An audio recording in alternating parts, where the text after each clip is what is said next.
Alright, let's get back again to our short Bible study and we will proceed sa Matthew chapter 5 verse 7.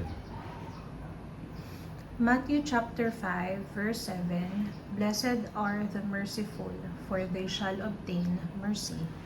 So, again, this is about Christian character, about Christ-likeness, about what should be our attitude as citizens of heaven, a reflection of who Christ is. And then sa Matthew chapter 5 verse 7, ito yung pagiging merciful or maawain.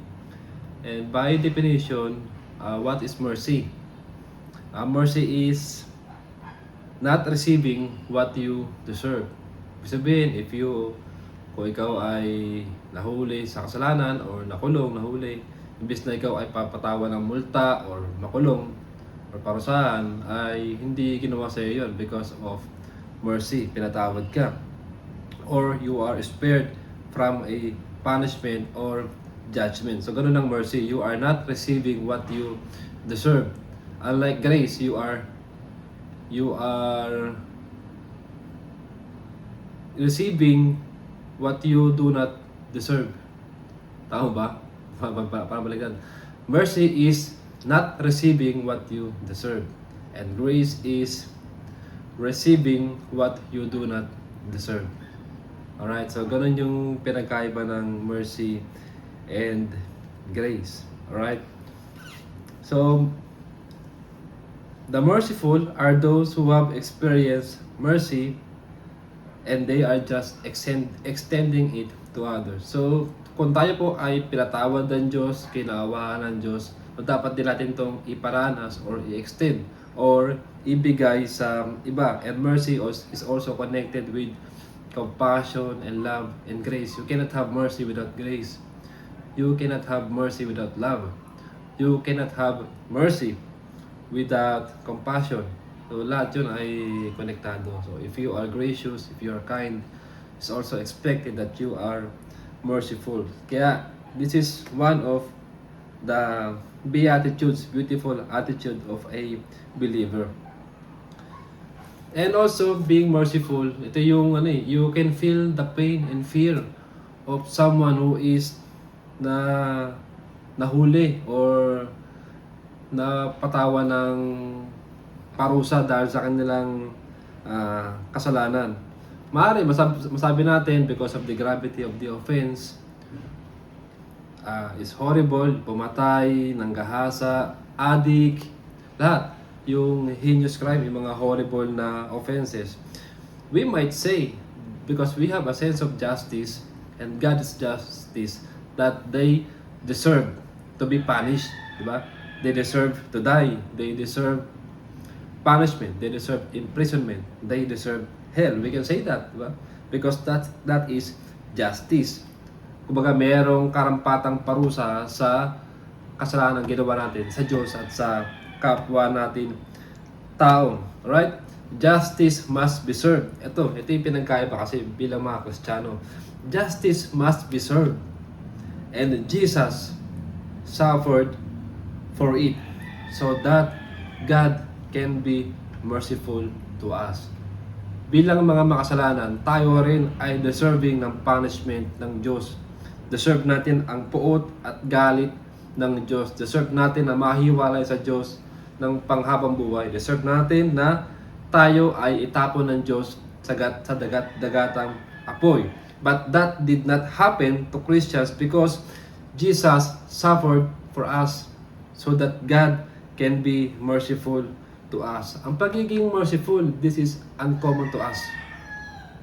Ito yung mahirap gawin, yung maging maawain, maging mapagpatawad because this is a godlike character. If you want to be spiritual, maging holy, sanctified, maging spotless sa mundo, mabuhay ka na malayo sa kasalanan, lagi nagsisimba, mabait, mapagbigay, generous, but to be merciful, to be forgiving, this is on a different level. That's why this is godlike. Alright? So, ito yung mahirap sa lahat, yung magpatawad at maging maawain sa iba. Ang pinakamahirap na gawin ito para sa mga self-righteous na tao na kumbaga kung ako gumagawa ng tama, dapat ang blessing din tama rin. At kung sila gumagawa ng mali, dapat tama rin yung parusa sa kanila. So ganun yun yung mahirap sa mga self-righteous na tao na ako mabait, so ako lang dapat ang i-bless. So sila na masama, hindi nila ginagawa yon by reason of anything, so dapat din silang parusahan. Pero nasaan yung mercy ron? Alright? So that's why this is a godlike character. And this world is cruel. Ganun ang mundo, na kapag kami pinatay, dapat patayin din. Pag kami ginawang ganito rin. Well, that's justice. We can understand that. And this world is cruel and we should not follow it. Our God is merciful and we must be like Him. That's why being merciful is something, this is a character that is, again, I would say, godlike. God has expressed, has showed, has extended to us His mercy.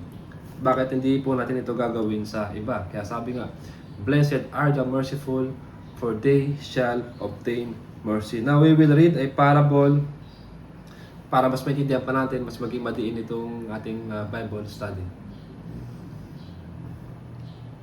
Matthew 18, tama? Matthew chapter 18 verses 21 to 35.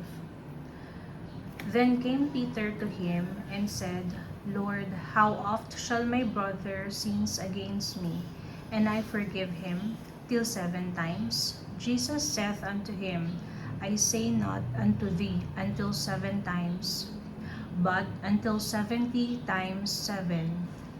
Therefore is the kingdom of heaven likened unto a certain king, which would take account of his servants. And now when he had begun to reckon, one was brought unto him, which owed him 10,000 talents. But for as much as he had not to pay, his Lord commanded him to be sold, and his wife, and his children, and all that he had, and payment to be made.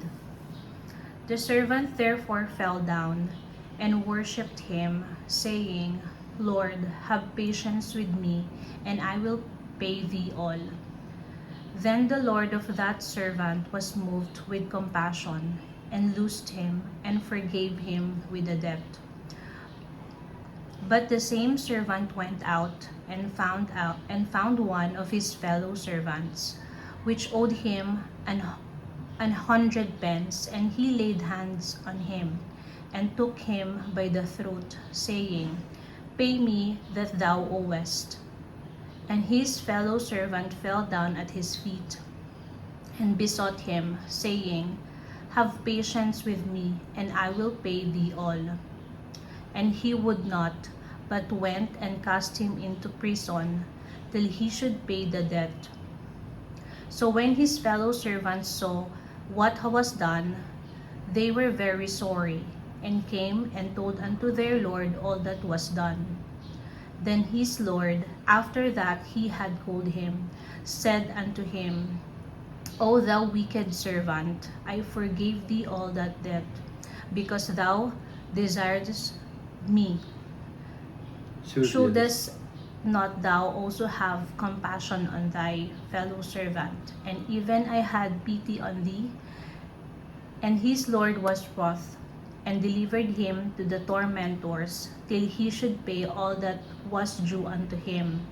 So likewise shall my heavenly Father do also unto you, if ye from your hearts forgive not everyone his brother their trespasses. You see, yung parable po ng ating Panginoon about the kingdom of heaven, dito merong may atraso sa kanyang master, di ba? Kundi nagmakaawa siya kasi ibebenta siya eh. Pati yung mga kamag-anak niya at yung lahat ng asawa niya, anak niya, lahat ng meron siya para kabayaran, di ba? Sa utang niya. And then, nung pinatawad na siya, kasi nga nagmakaawa siya, nung yung fellow servant naman niya, hindi kapwa niya lingkod, nagkautang din sa kanya, at hindi makabayad, he took him by the throat, sinakal, gano'n, saying, pay pay me that thou always. Bayaran mo yung utang mo. Yun ang sinasabi niya. Kaya nagmakaawa yung fellow servant. Pero anong nangyari? Sa verse 30, and he would not but went and cast him into prison till he should pay the debt. So pinakulong niya yung agad sa makabayad. So now, ito yung problema. Tayo na nakatamo ng kapatawaran, tayo na nakatamo o tumanggap ng awa, ang hirap natin gawin ito sa kapwa natin tao na nagkasala sa atin o may atraso sa atin. Dito, sinasabi ng Panginoon na sino tayo para hindi mag-extend ng mercy at ng forgiveness. This is about forgiveness. But again, forgiveness is always connected with mercy. If you are merciful, you are forgiving. Ito yung problema ng ating tayo, kaya tayo mga Kristiyano na nakatamo na ng kaligtasan at ng kapatawaran ng Diyos, pamula sa Diyos. Ang hirap magpatawad, ang hirap maawa sa iba. Then, sabi dito, sa verse 32, then his Lord, after that he had called him and said unto him, O thou wicked servant, I forgave thee all that debt, because thou desirest of me. O ikaw, pinatawad niya kita eh. Verse 33, shouldest not thou also have had compassion on thy fellow servant? Hindi ba dapat maging maawain ka rin, maawa ka rin sa kapwa mo? Even as I had pity on thee. Ako nga rin naawa rin sa iyo. And verse 34, and his Lord was wroth and delivered him to the tormentors till he should pay all that was due unto him. This is the discipline of our Father, of our God, to His children who would not extend mercy to those who have trespasses against them. Na you will be chastised, you will be disciplined. Sabi dito, and delivered him to the tormentors. Tormentors, not executioners. Until you learn how to extend that mercy to others that you have received from God. Verse 35, so likewise shall my heavenly Father do also unto you. Ganito rin ang gagawin ng Ama sa langit sa iyo.